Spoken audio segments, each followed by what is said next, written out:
Good afternoon. These are on, I presume. I'd like to talk to you today, and do I have control of these slides, or is I do? Okay. Let's get through these really quick, because this is just because you have to get CMEs, and I have to tell you that I am on the Speakers Bureau for GSK, GlaxoSmithKline, and also a nutritional consultant for an HIV nutritional company named Biosource Therapeutics, which has nothing to do with what I'm talking about today. What I'd like to talk to you about is something that I find thoroughly fascinating. It is glutathione. It is one of the 4 endogenous antioxidants, and it is one that I must admit, despite 80,000 published articles in the English literature, through medical school, internship, residency, fellowship, and a fairly long time in academic medicine, I knew nothing about. It is a very interesting molecule because it exists in an accelerated or increased energy state. The energy state or increased energy state is caused by the fact that it's got a free sulfhydryl group, and therefore can easily donate the hydrogen to a electron and therefore quench a free radical. Now, let me tell you, because I think it's important, and it is a little bit of a divergence, but I learned about glutathione because of something that you probably all have seen in your practice, and that is a low uric acid. Now, when I was in medical school and when I was a professor of oncology, the only thing I knew about uric acid is when you had a kid that you were going to treat for leukemia, you put him on allopurinol to keep the uric acid down. I knew nothing about uric acid being low, except it kept appearing, and it appeared in about 20% of my patients, and that just didn't make sense. So I finally went into PubMed, and after stumbling around for a long time, I found out that uric acid is the last antioxidant your body uses when it's run out of everything else. When it's run out of gas, okay, it uses uric acid. Interesting. So if that's the last, the question then, what was the first? And that is where I got into glutathione. I've been coming to some of these meetings for a while, and glutathione is very important for a number of things, not all of which I'm going to go into today. But in point of fact, it has a great deal to do with not only well-being, okay, but aging well, or if you will, retarding the aging process. So I think it's very applicable. I'd like to, at the risk of repeating things that you already know, go over some of the things that glutathione is important about. Alone in the antioxidant world, okay, every other antioxidant, when it becomes oxidized, becomes itself a free radical. Glutathione doesn't. It actually recycles other antioxidants.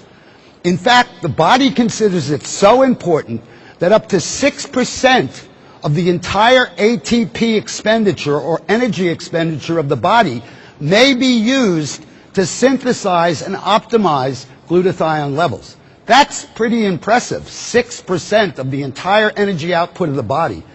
It is also the only non-enzyme antioxidant that doesn't become a free radical, and in fact has a very interesting corollary when it becomes oxidized, because what happens is it complexes to another spent glutathione molecule, and the compound then becomes GSSG, and GSSG has been shown in animal studies at least to promote and induce delta wave sleep.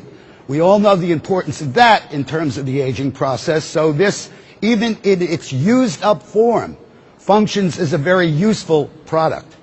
It not only functions as an antioxidant itself, but alone again in the world of antioxidants, it is an absolutely essential component of antioxidant enzymes, namely glutathione peroxidase, and most importantly, the glutathione transferases.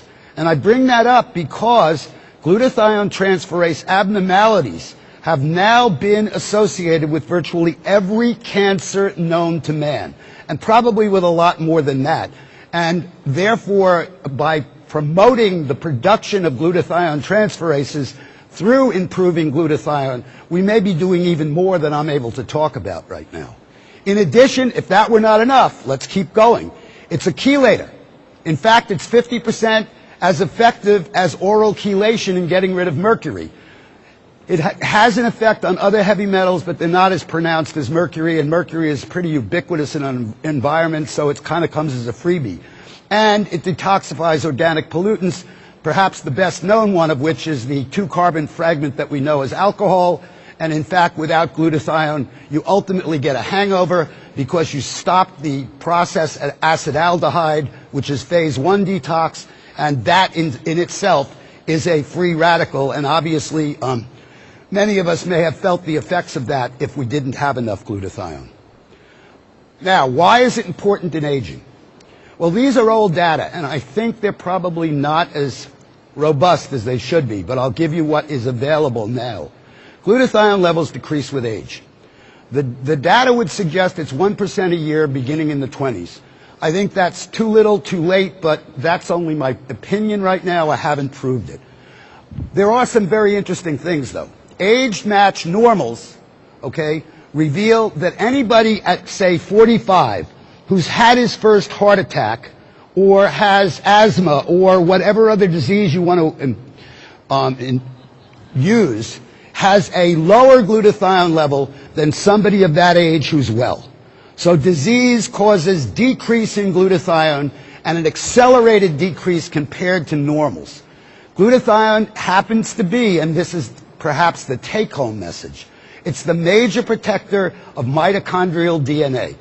Mitochondrial DNA is that DNA within the cells that's responsible, if you will, for the electron transport chain that produces every bit of energy in your body.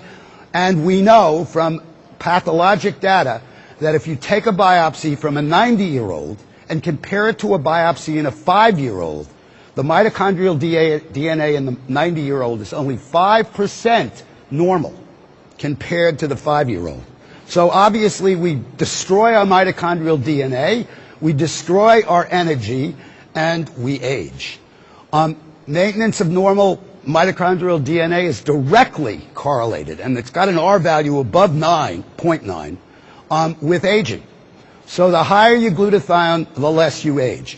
And I think the most important thing there is centenarians, and I think that's wrong on the slide because even though we did it over and over again, the spell check kept leaving it alone. It's centenarians, not centurions.